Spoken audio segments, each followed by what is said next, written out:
Vamos a ver en este momento, mis estimados doctorantes, retomar lo que es el planteamiento del problema de investigación.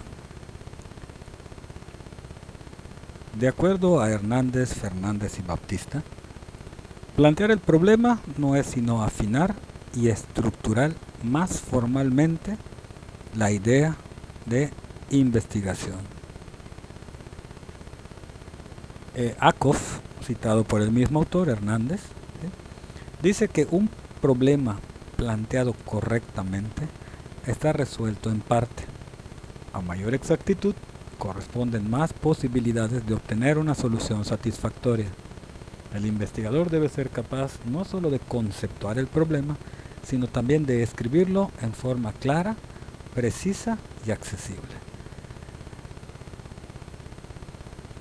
El planteamiento del problema es la parte central de cualquier estudio, donde tendríamos que tener mucha claridad.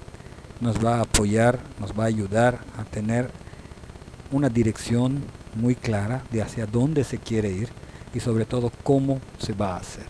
Como dice Ackoff, si nuestro problema está planteado muy bien, eso nos va a dar mucha certeza, no solo de con quién lo vamos a hacer, sino qué vamos a hacer y además cómo lo vamos a hacer. El mismo autor, Hernández, cita también a Kerlinger y Lee, y él nos establece ciertos criterios para plantear un problema de investigación, específicamente cuando hablamos de una investigación cuantitativa. Kerlinger y Lee dicen que el problema debe expresar una relación entre dos o más conceptos o variables, que las variables las menciona como características o atributos de personas, fenómenos, organismos, materiales, eventos, hechos, sistemas, etc., que pueden ser medidos con puntuaciones numéricas. Recordemos que estamos hablando de un estudio cuantitativo.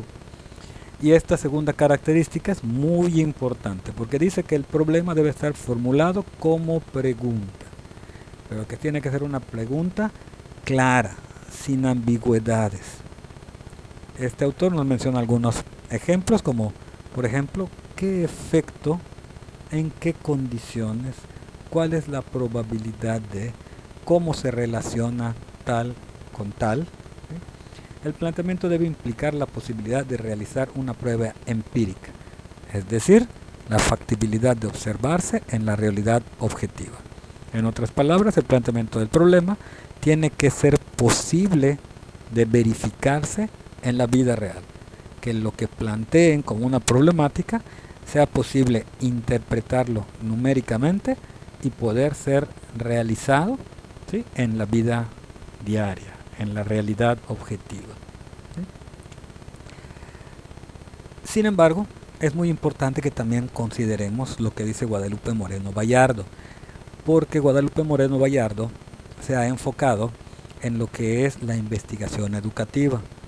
Recordemos que nuestro doctorado es un doctorado en Ciencias de la Educación, lo cual implica que los fenómenos a los cuales tendríamos que estar interesados, todos son dentro del ámbito educativo. ¿Sí? Bueno, Moreno Bayardo nos dice que el problema de investigación suele ser un enunciado interrogativo que inquiere sobre la naturaleza, la frecuencia, la distribución, el comportamiento de una variable o la relación entre las variables que son objeto de estudio por parte del investigador. En el caso de la investigación educativa, las preguntas giran en torno a variables relacionadas con el fenómeno educativo. Quise retomar esta definición de Moreno Bayardo porque, si ustedes se dan cuenta, a diferencia de lo que dice Kerlinger y Lee, que Kerlinger y Lee establecen que el problema tendría que expresar una relación entre dos o más variables, Moreno da pie a que un problema en el ámbito educativo puede estar planteado sobre una variable. En lo que sí coinciden Kerlinger, Lee y Moreno Bayardo es que el planteamiento del problema siempre tiene que estar planteado a través de una pregunta.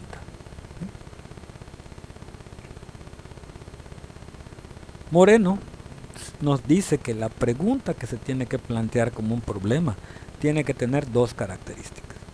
Número uno, inquiere sobre la naturaleza, la frecuencia, la distribución de una variable o sobre la relación entre dos o más variables.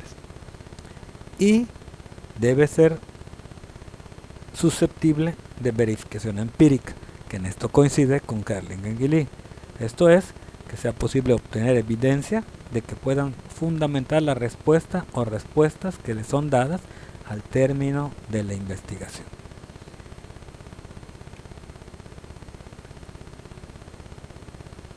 Hemos hablado del término de variables.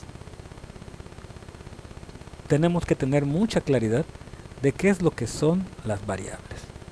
Bueno, de acuerdo a Hernández, Fernández y Baptista, una variable es una propiedad que puede fluctuar y cuya variación es susceptible de medirse u observarse.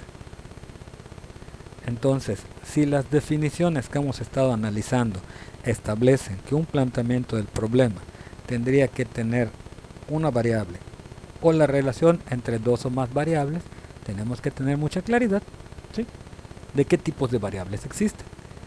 Si en un momento dado tuviéramos dos tipos de variables, existen las variables que se llaman independientes, que esas variables independientes son los que son consideradas como la supuesta causa en esta relación entre variables. La condición antecedente. Si esto se da, ¿qué efecto va a ocurrir en otra cosa? Y esa otra cosa es lo que se llama una variable dependiente, que es el efecto provocado por la variable independiente. ¿Okay?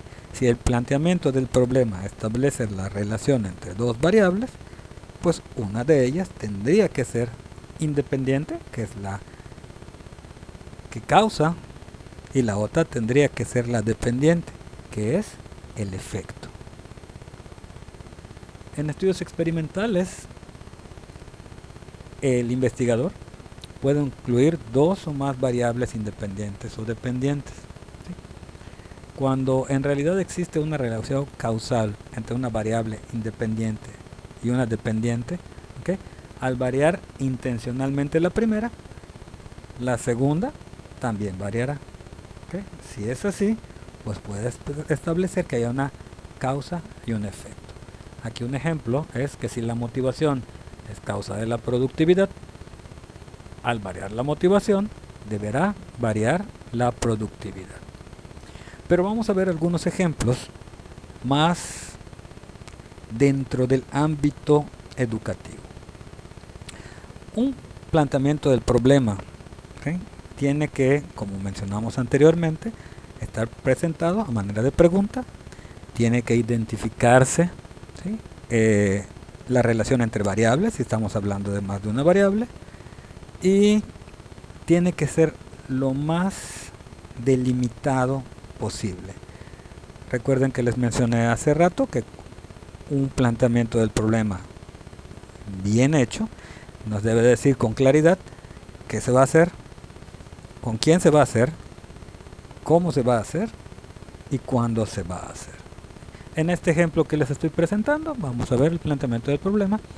¿Qué efecto tiene la utilización del enfoque sociocultural de la enseñanza de lenguas en el aprendizaje del inglés en alumnos de tercer grado de secundaria, la secundaria dada, durante el primer trimestre del ciclo escolar 2020-2021?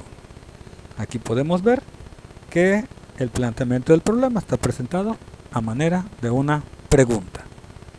Podemos ver quiénes son las personas que van a ser parte del estudio, la población. En este caso son alumnos de tercer grado de secundaria. Podemos ver dónde se va a hacer, en la secundaria en particular que se vaya a trabajar, y podemos ver cuándo se va a realizar, que en este caso es el primer trimestre del ciclo escolar 2020-2021. Ahora lo que es importante que tengamos claridad es la variable o las variables que se van a investigar.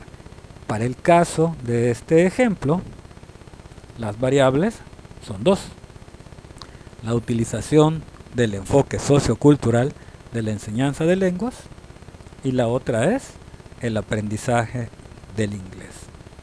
Podemos ver que la que está señalada en rojo, la utilización del enfoque sociocultural, es la que es considerada la variable independiente, porque es la que va a generar algo, es la causa de algo. ¿Cuál sería el efecto? El aprendizaje del inglés, variable dependiente. Entonces, en el presente ejemplo, se busca establecer la relación entre estas dos variables. Si existe una correlación o no lo existe. Vamos a un ejemplo más, donde se establece la pregunta de investigación. ¿Cuál es la percepción de los docentes sobre el aprendizaje de los alumnos de sexto de primaria durante el periodo de Aprende en Casa durante el primer trimestre del ciclo escolar 2020-2021 en la comunidad de Chichimilá, Yucatán? Les mencionaba anteriormente que Moreno Vallado nos dice que un planteamiento del problema puede incluir una sola variable. En el ejemplo anterior se trataba de demostrar la relación entre dos variables, una independiente, una dependiente. En el presente ejemplo solamente tenemos una variable, que es la percepción de los docentes sobre el aprendizaje de los alumnos de sexto de primaria. ¿Sí? Entonces, aquí nos deja muy claro cómo podríamos establecer el planteamiento del problema, se hace que estemos tratando de identificar el comportamiento de una variable, como en el presente ejemplo, o en el ejemplo anterior, cuando tratamos de demostrar la relación entre dos variables.